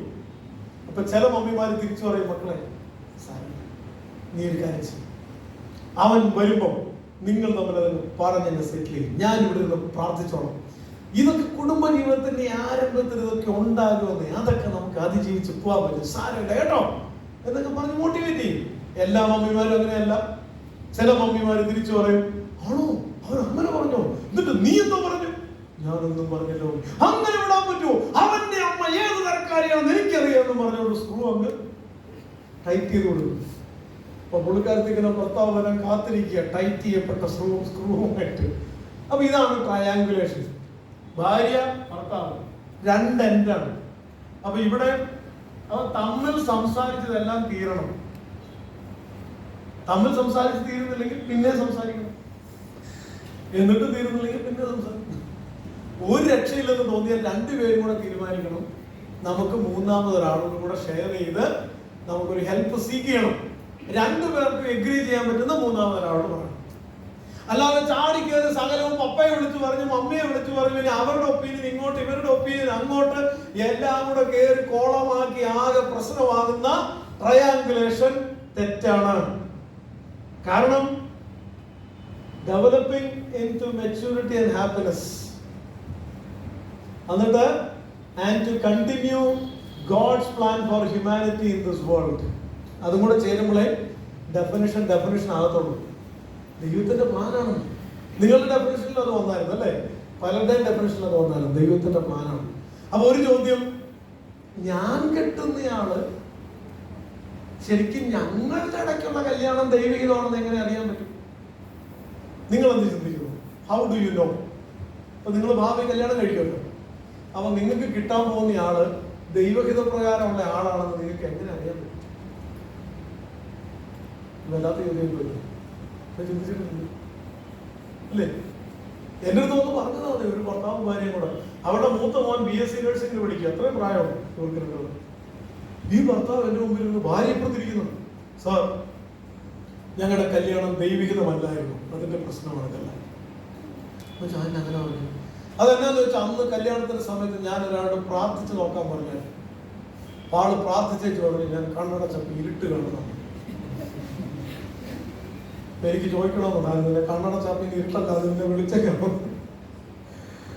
കണ്ണ് തുറന്നു പിടിച്ച് പ്രാർത്ഥിക്കാൻ പറയണമെന്നുണ്ടായിരുന്നു. ആ ഒരൊറ്റ സ്റ്റേറ്റ്മെന്റ് പേരിലാണ് ഈ 10-25 വർഷം ഇത് സ്ട്രഗിൾ ചെയ്തുകൊണ്ടിരിക്കുന്നത്. അപ്പൊ ഞാൻ ഇതിനെ കെട്ടിയത് അല്ല, ഇവളെ ഞാൻ ആദ്യം കണ്ടപ്പോഴേ അവളുടെ സൗന്ദര്യത്തിൽ ഞാനൊന്ന് വീണ് പോയി സാർ, അതുകൊണ്ട് പിന്നെ ഞാൻ പറഞ്ഞു അവളെ തന്നെ മതി, അങ്ങനെ കെട്ടിയതാണ്. പക്ഷെ ദൈവികതം അല്ലാത്തതുകൊണ്ടേ നാളെ കുഴച്ചില്ല. അപ്പൊ ഞാൻ ഇവിടെ നിന്ന് ചിന്തിക്കുകയാണ്, ഇത് ദൈവഹിതമാണെന്ന് എങ്ങനെയാണ് നമ്മൾ മനസ്സിലാക്കുന്നത്? കർത്താവ് എനിക്കൊരു ഐഡിയ തന്നു, അത് ഞാൻ നിങ്ങളോട് പറഞ്ഞുതരാം. നിങ്ങളുടെ കല്യാണം നടത്തുമ്പോഴേ, നിങ്ങൾ കല്യാണം കൂടിയിട്ടില്ല, ഈ ഇടയ്ക്ക് കൂടിയില്ലായിരുന്നു. അപ്പൊ എന്താ നമ്മൾ സാധാരണ ചെയ്യുന്നത്? കൈ പിടിപ്പിക്കുകയല്ലേ ചെയ്യുന്നത്. അതെന്താ പെന്തക്കോസ്തുകാർ മാത്രം ഇങ്ങനെ ചെയ്യുന്നു? ഒരാൾ തമാശയ്ക്ക് പറഞ്ഞു, അതെന്നാന്ന് വെച്ചാലേ ഈ റെസ്ലിംഗ് ഒക്കെ തുടങ്ങുമ്പോൾ കൈ കൊടുത്തിട്ടുണ്ട്. അല്ല, അങ്ങനെയല്ല, അതല്ല എന്റെ താല്പര്യം.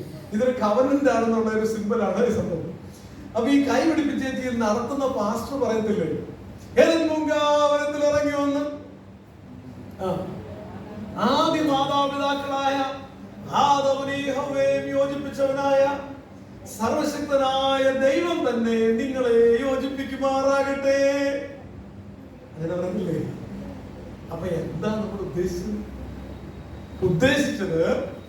ദൈവം തമ്പുരാൻ നേരിട്ട് ആ സ്റ്റേജിൽ ഇറങ്ങി വന്ന് ഇവരെ ഭാര്യ ഭർത്താക്കന്മാരായി യോജിപ്പിക്കട്ടെ എന്നല്ല അവിടെ പറഞ്ഞത്. ഇച്ചിരി കഴിഞ്ഞ് ഉഭയസമ്മത വാചകങ്ങൾ അങ്ങോട്ടും ഇങ്ങോട്ടും ചെയ്ത് പറഞ്ഞു കഴിയുമ്പോൾ ഇതേ വാസ്തു പറയും, ഈ ഉഭയസമ്മതത്തിന് ത്രിയേക ദൈവവും തന്റെ വിശുദ്ധ സഭയും സാക്ഷികളാകുന്നു. ദൈവസഭ സാക്ഷി നിന്ന് ദൈവം നേരിട്ട് ഇറങ്ങി വന്ന് ഭാര്യയും ഭർത്താക്കിയും ആക്കി മാറ്റിയിട്ട് ഇത് ദൈവഹിതം അല്ലെന്ന് പറഞ്ഞാൽ എങ്ങനെയാണ് ചേർന്ന് പോകുന്നത്? ദൈവമാണ് ഒന്നിപ്പിച്ചത്, പിന്നെ ഹിതം അല്ലാത്ത ദൈവം ഒന്നിപ്പിക്കും. അപ്പൊ എങ്ങനെയാണ് നിങ്ങളുടെ കല്യാണം ദൈവഹിതമായെന്ന് ചോദിച്ചാൽ, ദൈവം നിങ്ങളെ തമ്മിൽ യോജിപ്പിച്ചതുകൊണ്ടാണ് അത് ദൈവഹിതമായത്. അപ്പൊ ഞാൻ ആദ്യം നിങ്ങളോടൊരു കാര്യം പറഞ്ഞില്ലേ, കല്യാണത്തിലേക്ക് കയറുന്നതിന് മുൻപ് നിങ്ങൾ എഴുതി വെച്ച് പ്രാർത്ഥിക്കുന്ന 2-3 ക്വാളിറ്റി പറഞ്ഞില്ലേ, അത് നിങ്ങൾ എഴുതി വെച്ച് തന്നെ പ്രാർത്ഥിക്കണം. ദൈവമേ, വ്യക്തിത്വ വൈകല്യമില്ലാത്ത ഒന്നിനെ എനിക്ക് തരണേ. ദൈവമേ, ഇച്ചിരിയൊക്കെ പ്രാർത്ഥനാ ജീവിതമുള്ള അല്ല ആത്മീക പക്വതയുള്ള ഒരാളെ തരണേ, ഇച്ചിരി റെസ്പോൺസിബിൾ ആയിട്ടുള്ള ഒരാളെ തരണേ എന്നൊക്കെ പ്രാർത്ഥിച്ചു. പിന്നെ നിങ്ങൾ 2-3 മാസം സംസാരിച്ചു. പക്ഷെ ഇതെല്ലാം കഴിഞ്ഞിട്ട് നിങ്ങൾക്ക് തോന്നി വലിയ കുഴപ്പമൊന്നുമില്ല. കല്യാണം കഴിഞ്ഞു. കല്യാണം കഴിഞ്ഞാൽ തന്നെ 2ാമത്തെ ദിവസമാണ് നിങ്ങൾക്ക് മനസ്സിലായത് ഇത് മൊത്തം കുഴപ്പമാണ്. അപ്പൊ എന്ത് ചെയ്യും? അപ്പോൾ ചെയ്യേണ്ട ഒരു കാര്യമാണ് ഞാൻ ഇപ്പോൾ പറഞ്ഞത്. അതെന്താന്ന് വെച്ചാൽ, ദൈവം ഞങ്ങളെ തമ്മിൽ യോജിപ്പിച്ചപ്പോൾ ആ വ്യക്തിക്കുണ്ടായിരുന്ന ന്യൂനതകളെല്ലാം എനിക്ക് മനസ്സിലാകാതെ പോയതും ആ വ്യക്തിക്ക് ആ ന്യൂനത ഉള്ളതും എല്ലാം ദൈവം അറിയുന്നു എന്ന് കൺക്ലൂഡ് ചെയ്യണം. എന്നിട്ട് കൺക്ലൂഡ് ചെയ്യണം, ദൈവമാണ് ഞങ്ങളെ യോജിപ്പിച്ചത് എങ്കിൽ ദൈവം യോജിപ്പിച്ചപ്പോൾ ആ വ്യക്തിക്കുള്ള എല്ലാ ബലഹീനതയോടും കൂടെയാണ് യോജിപ്പിച്ചേക്കുന്നത്. ഇപ്പൊ ഞാൻ അതിന് ഇല്ലുസ്ട്രേറ്റ് ചെയ്യും. നിങ്ങൾ എന്റെ കൂടെ ഏതും തോട്ടത്തിലേക്ക് ഒന്നുണ്ട്. ദൈവം തീരുമാനിച്ചതല്ലേ ആദാമിനൊരു ഹവ്വയെ ഉണ്ടാക്കി.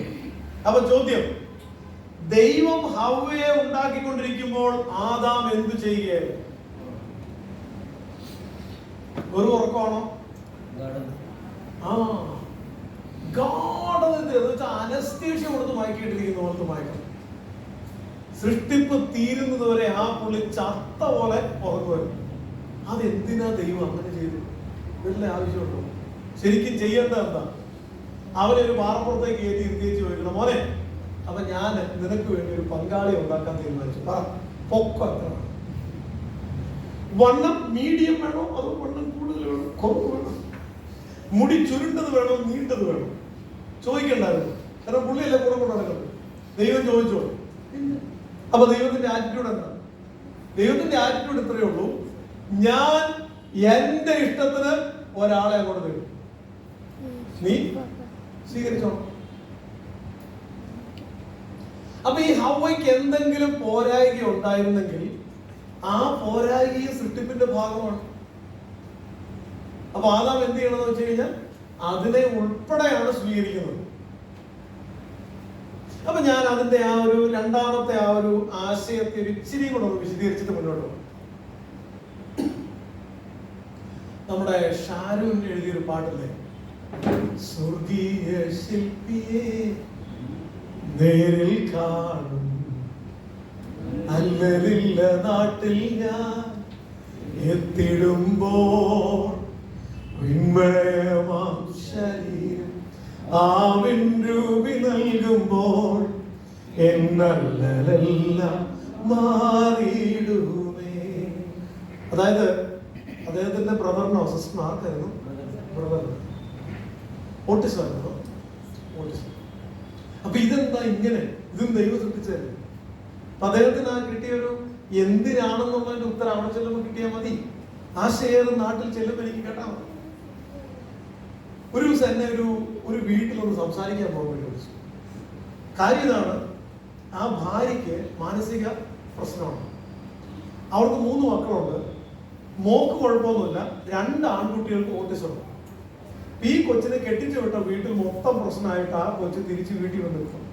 എന്നെ വിളിച്ച ആള് പറയുന്നത്, എന്റെ പാസ്റ്ററെ ഈ വീട്ടിലൊന്നും സംസാരിക്കണം, ഭർത്തമക്കാരൻ. അവരോട് ഉടൻ തന്നെ സംസാരിച്ചില്ലെങ്കിൽ മിക്കവാറും ആ പുള്ളി ഇവരെ എല്ലാം വിഷം കൊടുത്ത് വന്നേച്ച് പുള്ളി ആത്മഹത്യ ചെയ്യും. കാരണം അത്രയും സ്ട്രെസ്സിലൂടെയാണ് ആ വ്യക്തി പോയിക്കൊണ്ടിരിക്കുന്നത്. ഞങ്ങളൊന്നും പറയാൻ, എനിക്ക് അങ്ങോട്ട് പോകാൻ പോലും തോന്നുന്നില്ല. എങ്കിൽ നമ്മളെന്തോ പറയും. സാറോ അപ്പൊ കൗൺസിലിംഗ് പഠിച്ചയാളല്ലേ. അപ്പൊ ആ വ്യക്തി ഒന്ന് പറഞ്ഞ് മോട്ടിവേറ്റ് ചെയ്തില്ലെങ്കിൽ ഇവിടെ കൂട്ട ആത്മഹത്യ നടക്കുന്നു പറഞ്ഞ് എന്നെ വിളിച്ചതാണ്. അപ്പൊ ഞാനവിടെ ചെന്നു. ഞാനിങ്ങനെ ഈ മനുഷ്യനോട് സംസാരിക്കുന്നു. അപ്പൊ ഞാനിങ്ങനെ പതുക്കെ പുള്ളി മോട്ടിവേറ്റ് ചെയ്യാനും എൻകറേജ് ചെയ്യാനും ചിലപ്പോഴൊക്കെ നമ്മുടെ ജീവിതത്തിൽ സംഭവിക്കുന്ന ചില കാര്യങ്ങൾ എങ്ങനെ എന്ത് എന്ന് നമുക്ക് അറിഞ്ഞുകൂടാന്നൊക്കെ പറഞ്ഞിങ്ങനെ ബാക്ക്ഗ്രൗണ്ട് ഇടുന്നു. പുള്ളി എന്നോട് പറഞ്ഞു, പാസ്റ്ററി പറഞ്ഞ കാര്യം ഞാൻ പല ആളുകൾ ചോദിച്ചിട്ടുണ്ട്, ദൈവത്തോട് ചോദിച്ചിട്ടുണ്ട്, എന്തിനാണ് എനിക്ക് മാത്രം ഇത് ചോദിച്ചിട്ടുണ്ട്. പക്ഷെ എന്റെ പാസ്റ്ററെ ഒരു ദിവസം ദൈവം എനിക്ക് മറുപടി തന്നു. അന്ന് തൊട്ട് ഞാൻ ക്ലിയർ ആയി. അപ്പൊ ഞാൻ ചോദിച്ചു, എന്ത് മറുപടി അച്ഛൻ കിട്ടി? മറുപടി കിട്ടിയതോ? ഞാൻ പറഞ്ഞുതരാം. കർത്താവ് എന്നോട് പറഞ്ഞു, ഈ ഭൂമിയിൽ മാനസികാരോഗ്യ പ്രശ്നമുള്ള ഒരു സ്ത്രീക്ക് ഒരു ഭർത്താവിനെ വേണമെന്ന് ഞാൻ തീരുമാനിച്ചു സ്വർഗത്തിൽ. ഈ ഭൂമിയിൽ ഓട്ടിസം ഉള്ള 2 കുട്ടികൾ ജനിക്കണമെന്നും ജീവിക്കണമെന്നും ഞാൻ തീരുമാനിച്ചു സ്വർഗത്തിൽ. ഇതിന് 3നും പറ്റിയ ഒരാളെ ഞാൻ തപ്പാൻ തുടങ്ങി, അന്വേഷിക്കാൻ തുടങ്ങി. അന്വേഷിച്ച് ദൈവം എന്നെ കണ്ടു. എന്നിട്ട് പറഞ്ഞു, ഈ പുണ്യ കൊള്ളാം. എന്നിട്ട് എന്നോട് പറയാം, പാസ്റ്ററെ ഞാനിപ്പോ ചെയ്യുന്നത് മിനിസ്ട്രിയാ പാസ്റ്റർ. ഞാൻ പറഞ്ഞു, എന്റെ അച്ഛൻ എന്നെ പറഞ്ഞു വരുന്നത് ഞാനിത് പലരോടും കോട്ട് ചെയ്തോട്ടെ. ഞാൻ അങ്ങോട്ട് എൻകറേജ് ചെയ്യാൻ വന്ന എന്നെ ലൈഫ് ലോങ് എൻകറേജ്മെന്റ് തന്ന അച്ചായൻ വിടുന്നു. ഇതിന്റെ പേരാ പെർസ്പെക്റ്റീവ്. അപ്പൊ ഞാൻ പറയും, ദൈവത്തിന്റെ പദ്ധതിയാണ് ഒരു ഭാര്യയും ഭർത്താവും ഒരു കുടുംബത്തിലേക്ക് ഒന്നിച്ച് ചേരുന്നതെന്ന് നമ്മൾ വിശ്വസിക്കുകയും, നിങ്ങളെ കൈപിടിച്ച് ചേർത്ത് ദൈവമാണ് അവിടെ നേരിട്ട് ഇറങ്ങി വന്ന് ചേർത്തതെന്ന് വിശ്വസിക്കുകയും ചെയ്താൽ അതിന്റെ മറുവശം കൂടെ നമ്മൾ വിശ്വസിക്കണം. ദൈവം തന്ന ജീവിത പങ്കാളിക്ക് എന്തേലും കുറവും ബലഹീനതയുണ്ടെങ്കിൽ അത് ഉൾപ്പെടെയാണ് ഇങ്ങോട്ട് തന്നേക്കുന്നത്. അപ്പൊ നമ്മൾ അത് ഉൾക്കൊണ്ട് അതിനെ അക്സെപ്റ്റ് ചെയ്ത് മുന്നോട്ട് പോകുന്നിടത്താണ് കുടുംബജീവിതത്തിന്റെ വിജയം എന്ന് പറയാൻ വേണ്ടി ഞാനത് പറഞ്ഞു. നോക്കിയേ, വിവാഹം, 2 പദങ്ങൾ, വി പ്ലസ് വാഹ. വി എന്ന് പറഞ്ഞാൽ അപ്പാർട്ട്, അവേ. വാഹ എന്ന് പറഞ്ഞാൽ ബെയറിംഗ്, ക്യാരിയിങ്. അതുകൊണ്ട് ഇതുപോലെ ചുമ്മാ ഒരു ചിത്രം ഇട്ടെന്നുള്ളൂ. നിങ്ങൾ ശരിക്കും ആലോചിച്ച് നോക്കി, 24-25 വർഷം ഒരപ്പന്റെ അമ്മയുടെയും തണലിന്റെ കീഴിൽ, ആ ചേച്ചിയുടെയും ആ അനിയന്റെയും തണലിന്റെ കീഴിൽ വളരെ സന്തോഷമായി ചിരിച്ചു കളിച്ച് നടന്ന ഒരു പെൺകൊച്ചൻ, കല്യാണം എന്ന് പറയുന്ന ഒരു പ്രോസസ്സിലൂടെ ഇന്നേ വരെ അവളെ കണ്ടിട്ടില്ലാത്ത, ഇന്നേ വരെ അവളെ ജീവിച്ചിട്ടില്ലാത്ത ഒരു വീട്ടിലോട്ട് അവളെ കൊണ്ടുപോവുകയാണ്. വി, അവളെ വിച്ഛേദിക്കുക, വിഘടിക്കുക, വിയോജിക്കുക എന്നൊക്കെ പറയുന്നില്ല, സെറ്റപ്പാണ് വി. വാഹ, വഹിക്കുക എന്ന് വെച്ചാൽ അവളെ അവിടുന്ന് എടുത്ത്, നമ്മുടെ റിബേക്കയെ അവിടുന്ന് മാറ്റി എടുത്ത് വാഹനത്തിൽ കയറ്റി ഇസാക്കിന്റെ അടുത്തേക്ക് കൊണ്ടുപോയതുപോലെ ആ പെൺകൊച്ചിന് ആ വീട്ടിലുള്ള സിസ്റ്റം എന്നാന്ന് അറിഞ്ഞുകൂടാ, അവിടെ ആൾക്കാരുടെ ബൗണ്ടറീസ് എന്തൊക്കെയാണെന്ന് അറിഞ്ഞുകൂടാ, എത്രത്തോളം സ്വാതന്ത്ര്യമാകാം, ഏതൊക്കെയാണ് ആ വീട്ടിൽ സെൻസിറ്റീവ് ഇഷ്യൂസ്, എന്തൊക്കെ വർത്താനം പറയാം, എന്തൊക്കെ പറയരുത് അറിഞ്ഞുകൂടാ. ആകെ ഈ കൊച്ചിനുള്ള സപ്പോർട്ട് ആ ചെറുക്കനാണ്, ആ ഭർത്താവ്. ഈ ഭർത്താവ് ഇൻഡിപെൻഡന്റ് അല്ലെങ്കിൽ, ഈ ഭർത്താവിന് ആ വീട്ടിൽ സ്വന്തമായ അഭിപ്രായങ്ങൾ ഇല്ലെങ്കിൽ ആ കൊച്ചിന്റെ അവസ്ഥ ആലോചിച്ചു. അതാ ഞാൻ പറഞ്ഞത്, it is growing into maturity and happiness. മാരിറ്റസ് എന്നൊരു പദം, ഹസ്ബൻഡ് എന്ന പദം. മാട്രിമോണി അതിന്റെ ലാറ്റിൻ വേർഡിന്റെ അർത്ഥം മദർ എന്നാണ്. There are impossibilities in marriage. Impossibility 1, നിങ്ങൾ നോട്ട് ചെയ്യേണ്ട ചില കാര്യങ്ങൾ. You cannot fully understand your partner. Understand ചെയ്യും, നോട്ട് ഫുള്ളി. കുറച്ച് വർഷം കഴിയുമ്പോഴായിരിക്കും നമ്മൾ മനസ്സിലാക്കുന്ന ഒരു കാര്യം, ബിഹേവിയർ എന്ന് പറയുന്നത് റെസ്പോൺസ് ടു സിറ്റുവേഷൻ. കുറെ വർഷം കഴിയുമ്പോൾ ഒരു സിറ്റുവേഷൻ ഉണ്ടായി, അപ്പോഴാണ് മനസ്സിലായത് ഇങ്ങനെയൊക്കെയാണ് റെസ്പോണ്ട് ചെയ്യാറുള്ളത്. You cannot fully understand your partner. You cannot fully change your partner's behaviour. രാത്രി ലേറ്റ് ആയിട്ട് ഉറങ്ങുന്ന ആൾക്കാരുണ്ട്, അവരുടെ ശീലം അങ്ങനെ, അവർക്ക് അതേ പറ്റൂ. രാത്രി നേരത്തെ ഉറങ്ങുന്ന ആൾക്കാരുണ്ട്, ഇവരുടെ ശീലം മാറ്റണമെന്ന് പറഞ്ഞു രക്ഷയില്ല. അപ്പൊ ചില ശീലങ്ങൾ മാറില്ല, അത് അങ്ങനെ കണ്ടിന്യൂ ചെയ്യും. You cannot fully change you can change up to a great extent, but you cannot fully change. അടുത്തത്, you cannot fully demand respect from others all the time. ഇടയ്ക്കിടയ്ക്കൊക്കെ പൊട്ടലും ചീറ്റിലും ഉണ്ടായിരിക്കും, നോ ഡൗട്ട് അബൌട്ട് ദാറ്റ്. എപ്പോഴും റെസ്പെക്റ്റും ലവും demand ചെയ്യാൻ പറ്റില്ല. അപ്പൊ ഞാൻ നിങ്ങളെ ഒരു 4 സ്റ്റേജ് ഒന്ന് ഇൻട്രൊഡ്യൂസ് ചെയ്തേച്ച് നമുക്ക് ലഞ്ചിന് പിരിയാം. ലോകത്തിലുള്ള എല്ലാ കുടുംബങ്ങളും കല്യാണം കഴിഞ്ഞാൽ ചില സ്റ്റേജുകളിലൂടെ പോകും. അപ്പൊ നിങ്ങൾ ഭാവിയിൽ കല്യാണം കഴിച്ചു കഴിയുമ്പം ഞാൻ ഈ പറയാൻ പോകുന്ന സ്റ്റേജുകളിലൂടെ നിങ്ങളും പോകും.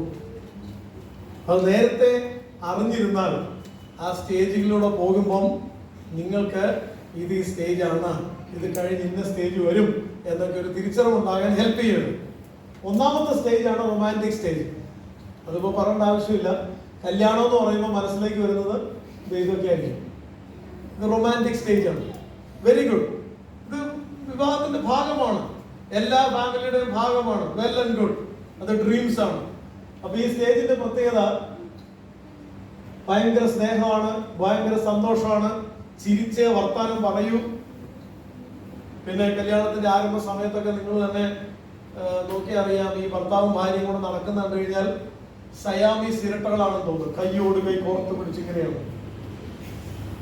പിന്നെ വിളിക്കുന്ന പേരെന്തൊക്കെയായിരിക്കും ഇല്ലേ? കല്യാണത്തിന്റെ ആരംഭ സമയത്തൊക്കെ ഭർത്താവ് ഭാര്യ വിളിക്കുന്ന ചില പേരൊക്കെ ഉദാഹരണത്തിന്, ഒന്ന് ചക്കരെ,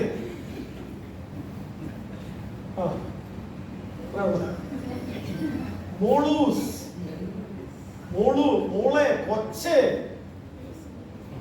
പൊന്നൂസ്, പിന്നെന്താ ബേബ്, ഇങ്ങനെയൊക്കെയാണ് വിളിക്കുക. തിരിച്ചോ, വിവാഹത്തിന്റെ ആരംഭ സമയങ്ങളിലൊക്കെ ഭാര്യമാര് ഭർത്താക്കന്മാരെ വിളിക്കുന്ന കേട്ടിട്ടില്ലേ? അച്ഛച്ച, ഇച്ഛച്ച, ചേട്ടാ. പിന്നെ ഇത് എന്തൊക്കെയാണെന്ന് അറിയാമോ? പക്ഷെ ഒരു 10 വർഷം കഴിയുമ്പോൾ എന്താ വിളിക്കുന്നത്? ഈ സ്റ്റേജ് കണ്ടില്ലേ? ചിരിച്ച വർത്താനം പറയും, എത്ര അടുപ്പാന്ന് നോക്കി. ഇങ്ങനെയൊക്കെയാണ്. രണ്ടാമത്തെ സ്റ്റേജാണ് ഡിസൊല്യൂഷൻമെന്റ് സ്റ്റേജ് എന്ന് പറയുന്നത്. അതായത് സന്തോഷമായിട്ട് മുന്നോട്ട് പോവുകയായിരുന്നു, റൊമാൻറ്റിക് സ്റ്റേജ് എൻജോയ് ചെയ്ത്, ഹണിമൂൺ ടൈം ഒക്കെ എൻജോയ് ചെയ്ത് ഇങ്ങനെ മുന്നോട്ട് പോയിക്കൊണ്ടിരുന്നു. ചിലർക്ക് റൊമാൻറ്റിക് സ്റ്റേജ് ചില മാസങ്ങൾ നീണ്ടു നിൽക്കും, ചിലർക്ക് റൊമാൻറ്റിക് സ്റ്റേജ് ചില ആഴ്ചകളെ നീണ്ടു നിൽക്കും, ചിലർക്ക് ചില ദിവസങ്ങളെ നീണ്ടു. ഡിപ്പെൻസ്. ഒരു ദിവസം പാർട്ട്നേഴ്സിൽ ഒരാൾ പറഞ്ഞു, ഹേ ഇതെന്താ ഇങ്ങനെയൊക്കെ പെരുമാറുന്നത്, ഇങ്ങനൊരു മുഖം ഉണ്ടായിരുന്നു, നീ ഞാൻ അറിഞ്ഞില്ലല്ലോ എന്ന് പറഞ്ഞപ്പോൾ അടുത്ത സ്റ്റേജിലോട്ട് നിങ്ങൾ കയറി. അതാണ് ഡിസൊല്യൂഷൻമെന്റ് സ്റ്റേജ്. ഈ സ്റ്റേജിന്റെ പ്രത്യേകത എന്താണെന്ന് വെച്ചാൽ ഇതൊരു അഡ്ജസ്റ്റിംഗ് ടു റിയാലിറ്റിയാണ്. ഇങ്ങനെയും ഒരു ഫേസ് ഉണ്ട്, ഇതൊക്കെ പറഞ്ഞാൽ ദേഷ്യം വരും എന്നൊക്കെ മനസ്സിലാക്കുന്ന ഒരു ടൈമാണ്.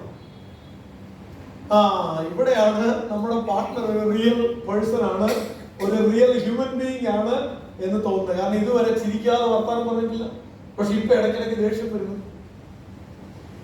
ഇത്രയും നാൾ നമ്മൾ ദേഷ്യപ്പെട്ടാൽ പോലും ചിരിച്ച് അതിനോട് പ്രതികരിച്ചിട്ടുള്ളൂ, പക്ഷെ ഇപ്പോൾ റിയൽ ഫേസ് കാണാൻ തുടങ്ങി.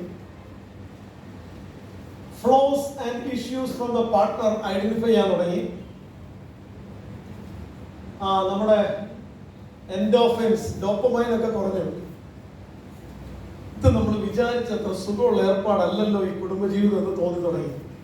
അത് രണ്ടാമത്തെ സ്റ്റേജ്. കൺഫ്യൂഷൻ, ഡിസ്കറേജ്മെന്റ് ഒക്കെ ഉണ്ടാകുന്ന ഒരു സ്റ്റേജ് ആയിരുന്നു. ഇനി സ്റ്റേജ് 3, ഇതിന്റെ പേരാണ് power struggle stage. Power struggle stage. ഈ സ്റ്റേജ് എന്ന് പറഞ്ഞാൽ ഇതിനെ പൊതുവെ വിളിക്കുന്ന ഡിസ്ട്രസ് സ്റ്റേജ് എന്ന്. ഇവിടെ ഷോർട്ട് കമ്മിങ് ഒക്കെ ഇച്ചിരി harder and harder to deal with എന്നുള്ള സ്റ്റേജ് ആയി.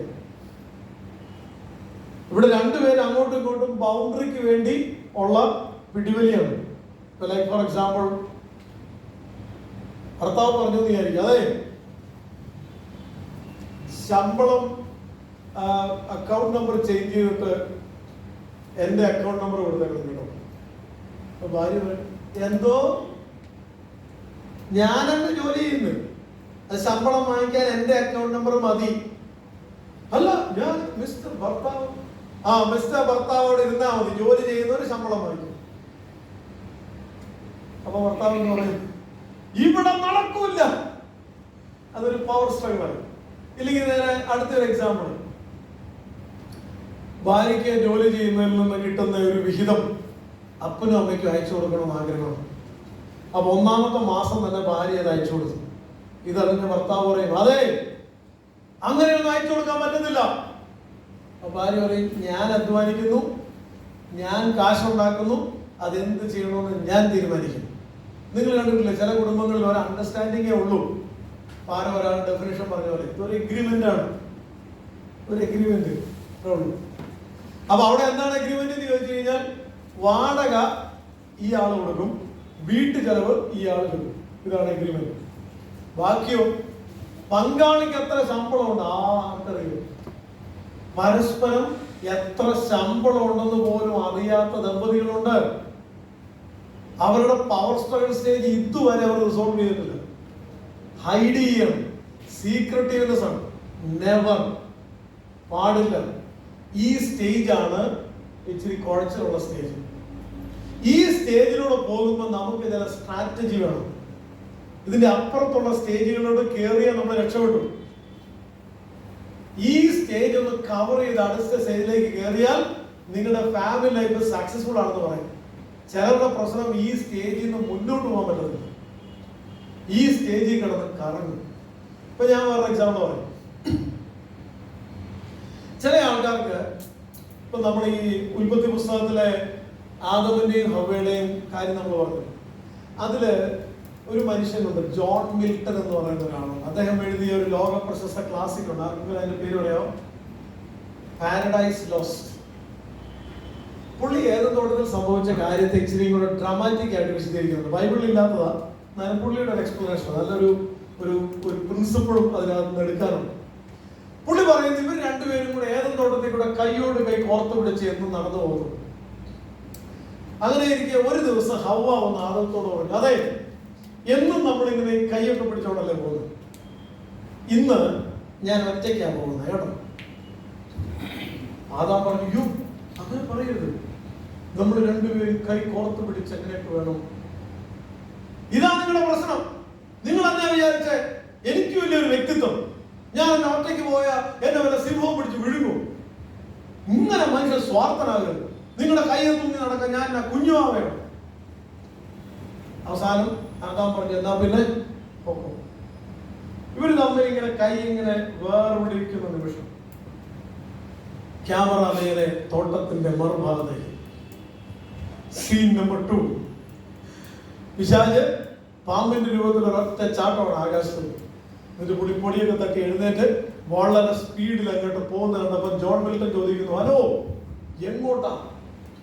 എങ്ങോട്ടാണോ അറിഞ്ഞില്ലേ? അവിടെ കൈവിട്ടു. അവിടെ കൈവിട്ടെങ്കിൽ നിനക്ക് എന്നെ പറ്റി വലിയ കാര്യം. കൈവിട്ടാൽ എവിടെ വരുമെന്ന് എനിക്കറിയാം. നേരെ പുള്ളി അവിടെ ഫലം അല്ലേ, ചിലരൊക്കെ തമാശക്ക് പറയും ആപ്പിള് തിന്നതാണ്. അന്നും പ്രശ്നം ആപ്പിളാണ്, ഇന്നും പ്രശ്നം ആപ്പിളാണ്. 17 Pro എന്ത് പ്രശ്നം എന്നറിയാമോ? ഭയങ്കര വിഷയമാണ്. അപ്പൊ അത് അവരുടെ കുടുംബജീവിതത്തെ തന്നെ നശിപ്പിച്ചത്. ഈ കോർത്ത് പിടിച്ച കൈ വിടാൻ നമ്മുടെ ആപ്പിളൊന്നും ഇടയാക്കരുത്.